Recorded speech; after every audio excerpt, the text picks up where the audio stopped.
Potential in the NBA is exciting, but it's also frightening. Realistically, it's like any other unknown variable in that sense. Betting on potential is a high-risk endeavor. Often, whatever it is that you thought had potential doesn't live up to it. At the same time, if you see enough of it in something, it's difficult to hold onto your assets.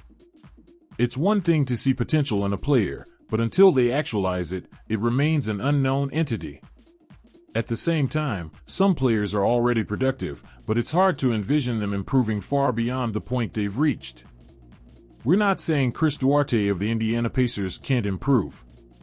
Still, at 25 and without elite athletic traits, it's easier to envision a world where he's a mostly finished product. By contrast, Josh Green of the Dallas Mavericks may have more upside, but if he doesn't make improvements, he'll never be as productive as Duarte. Could the Mavericks and Pacers swap the two before the season gets underway? Indiana Pacers receive G/F Josh Green, 2025 first-round pick, lottery-protected, DAL. Dallas Mavericks receive G/F Chris Duarte.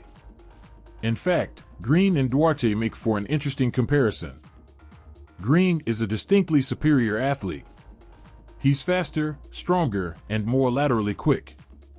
He leverages those tools on the defensive end. Duarte is fine there, but Green is an actual, distinct positive. There's just one problem: Green can't shoot. At least, he hasn't consistently converted three-point attempts at even a league-average rate during his NBA career to date. Unfortunately, in 2022, that's a tremendous problem. By contrast, Duarte can shoot the lights out. He proved himself to be a strong catch-and-shoot three-point weapon during his 2021-22 rookie season. Moreover, he can create his own looks off the dribble when asked to as well. As long as Duarte can shoot, and Green can't, Duarte is likely to be a more valuable NBA player. Should the Pacers really be gambling on development from Green? Why the Indiana Pacers do the deal? Well, firstly, the Pacers aren't strictly gambling on Green here. They're also landing a first-round pick for Duarte. Granted, it's a protected one. That's essentially a moot point. If the Dallas Mavericks end up in the lottery in 2025, they'll have a much bigger issue on their hands than losing a draft pick. We have to assume Luka Doncic fell victim to a significant injury. Otherwise, the Pacers will get their selection. Of course, they'll also be getting Green, and they should be happy about it. Somehow, despite having 2 full NBA seasons under his belt, Green is a whole 4 years younger than Duarte at 21. If his shot does develop, Green can be a starter or at least a key reserve in this league. If it doesn't, a low-usage energy reserve and a protected first-round pick that will almost surely convey is a good return for Duarte anyway.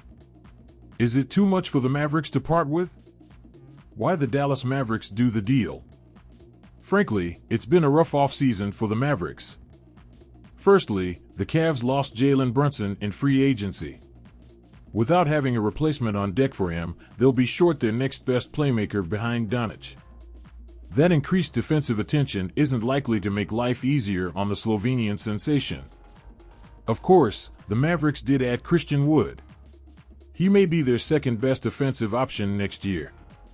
Unfortunately, while Wood is a dynamic offensive big, he's a known defensive liability as well. Landing Duarte doesn't solve any of those issues. Still, he provides the Mavericks with some much-needed depth. Moreover, as a strong floor spacer, he'll serve as an ideal complement to Doncic. Functionally, the Mavericks will miss Brunson next year. However, there is hope that, in the aggregate, losing Brunson and Green and replacing them with Wood and Duarte could end up looking like a net neutral offseason. If that means passing on Green's potential, so be it.